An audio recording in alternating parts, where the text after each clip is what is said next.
Powered by the Inside the Birds podcast. Now, live from inside the Matt Black Kia Studios. It's Football at 4. Football at 4 is powered by the Inside the Birds podcast, and it is brought to you by PropSwap, America's sports betting marketplace. Sell your sports bets and take your profit. Find out how.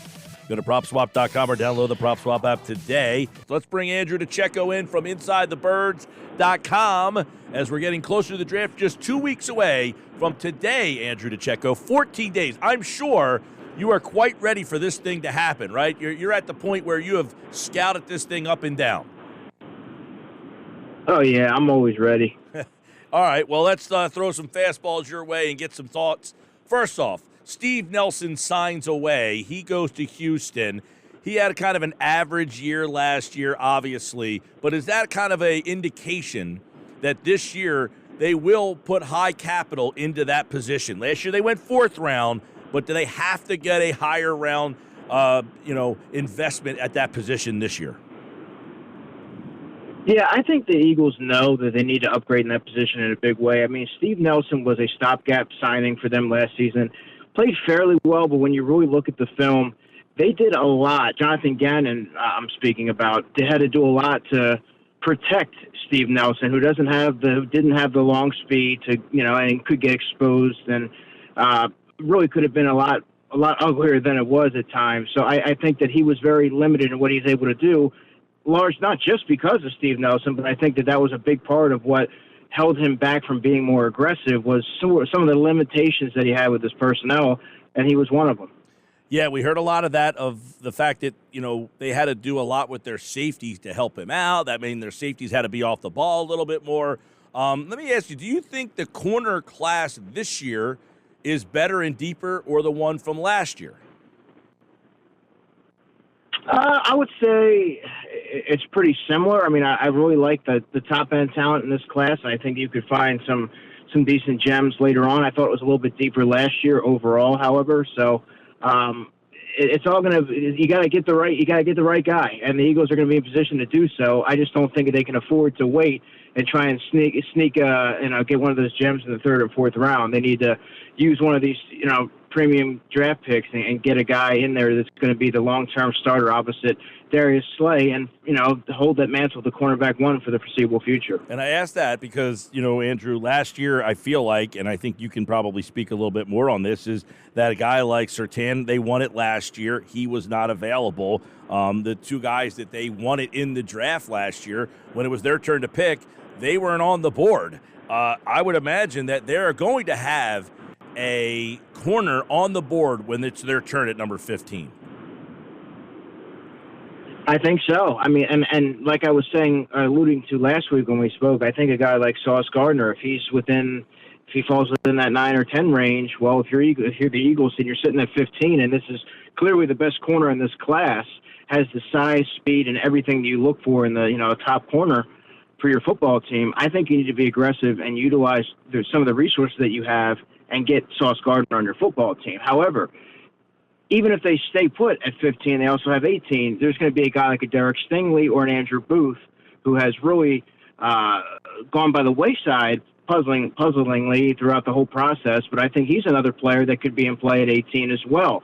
So there's going to be guys you can plug and play right away, and I think the Eagles know that, and that's why there was no rush to bring a guy like Steve Nelson back. You really don't have any long-term plans for, and he's not going to be a piece of your defense. So, I mean, I think that they know that they need to upgrade in that area. Yeah, J.C. Horn went 8, Surtain went 9, and then it was Philly's turn at number 10, and the two corners were off the board. They went with Smith. The next corner, that was 22, Caleb Farley, so a little bit of a drop-off. This year, there is probably a couple of more first-round worthy talents than in last year's draft.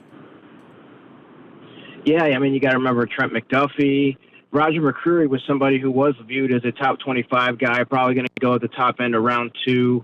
But there are a number of guys. I mean, Zion McCollum is someone that I think is going to be a late 3 or early 4, 6'4" corner with enticing intangibles around a 4.3 at the NFL Combine. Is another player. I mean, that just speaks to the depth of this class. And I think that you're going to, if you look, you can look beyond the first round, you could second, third, and fourth, and you're going to find some high-end players at the position. That's the kid from Sam Houston State. Yeah, keep an eye out on him. We're talking with Andrew DiCecco, football at 4. Yes, Steve Nelson signed away, so corner seems like it's high on the list. And then, of course, last week we saw the safety, Rodney McLeod. He went to Indianapolis.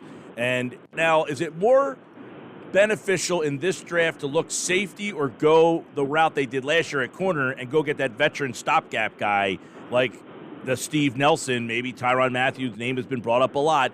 Do you think you go the free agent route for safety, or do you like this safety class and think there's a guy that can play right away?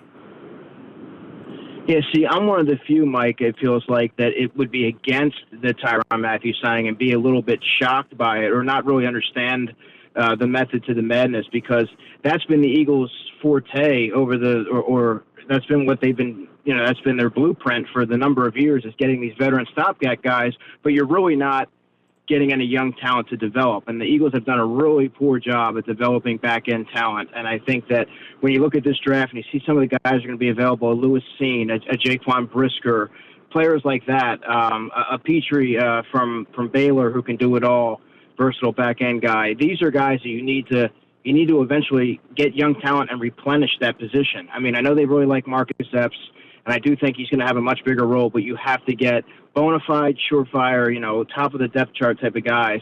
And I think you're going to have that there, and they're going to be in a position to do so, particularly at 51. I don't know if they're going to go in the first round and go in that direction at safety, given their history, but at some point, Mike, you got to refine, you got to look back and see where you're falling short, and I think it's really their secondary talent and linebackers as well, but they're going to the free agent well and trying to find these value signings, and they're just Band-Aids essentially, and they need to be able to rectify that, and they're going to have to do that this year. By the way, Jaquan Brisker visiting the Eagles. We know that Chris Olave is visiting the Eagles. Tell us a little bit about what these visitations mean. What do you read into when a team goes out of their way? They get 30 visitations. What does it mean when the team makes those visitations? Is there a message? Is there something you get from that, or is that just, hey, this guy's there, we want to learn a little bit more, or is there something more to it?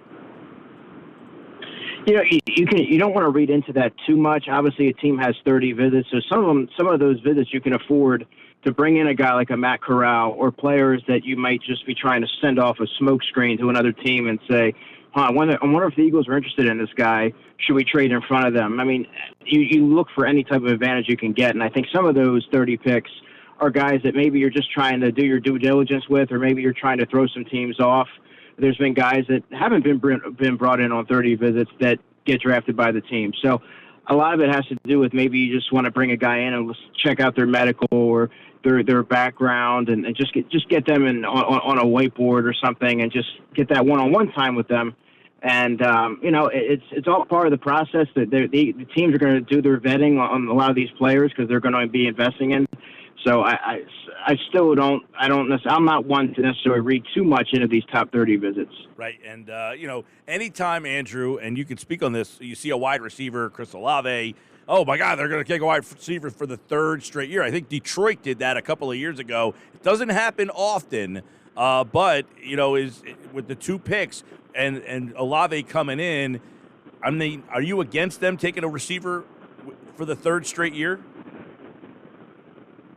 Only because they have now 2 first-round picks. If they had 3, that's a luxury you can afford to take a wide receiver. Right. Unfortunately, the position that the Eagles have themselves in, Mike, is that they need a top-end talent to add to that group that really is kind of underwhelming outside of Devontae Smith, right? I mean, I know they like Quez Watkins, but like I've told you, and my opinion is that he's a third wide receiver ideally, and I think he would thrive in that role. But the Eagles have now sort of tied their hands, and they need to get a receiver almost in the first or second round. I mean, the second round maybe a George Pickens from Georgia, but it's kind of hard. I mean, when you have these bona fide top end pass rushers at your disposal, sitting there when you're on at 15 and even 18, and a safety like a Lewis Seen who's probably going to creep into the first round.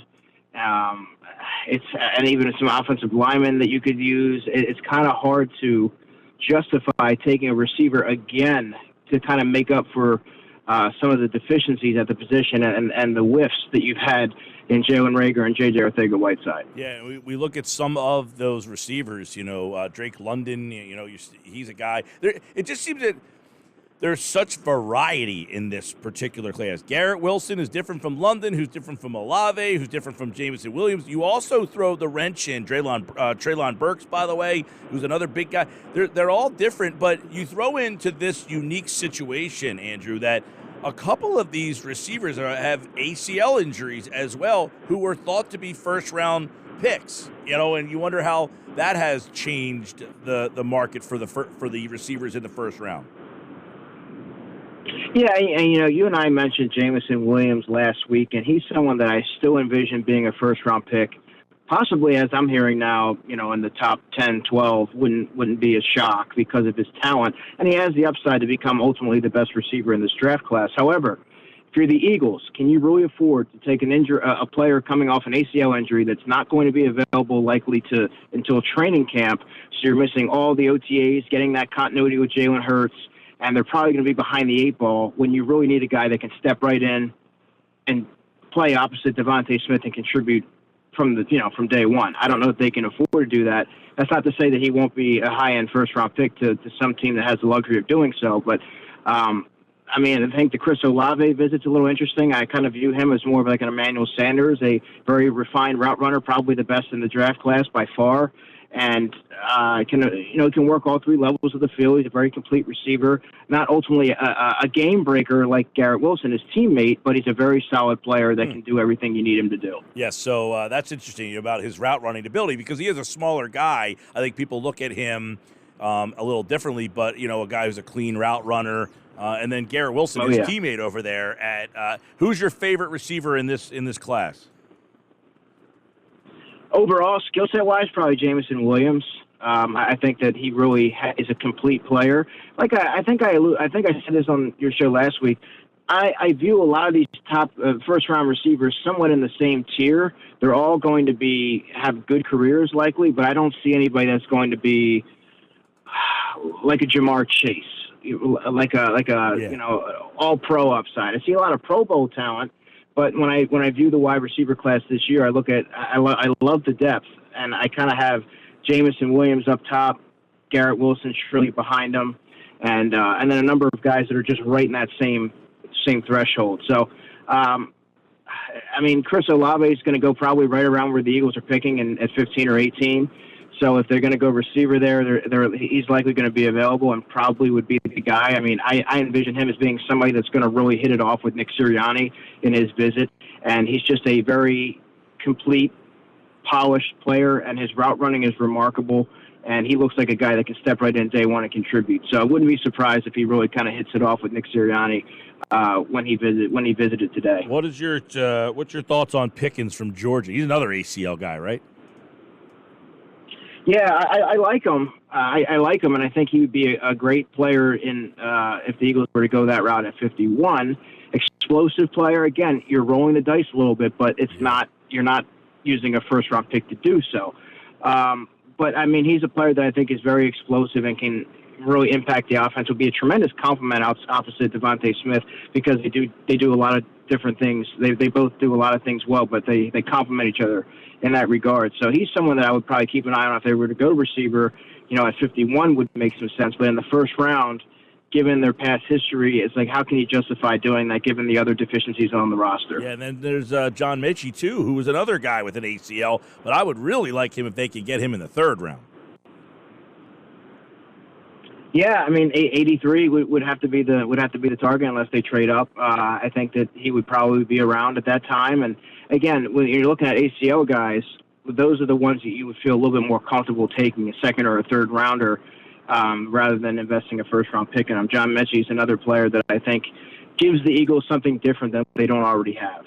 All right, Andrew DiCecco, Football at 4. We're going to take a look at the draft. Of course, we'll be 1 week closer next week. By the way, just official now. Rodney McLeod officially has signed with Indianapolis. So Philadelphia will need to replace their starting safety, their starting corner.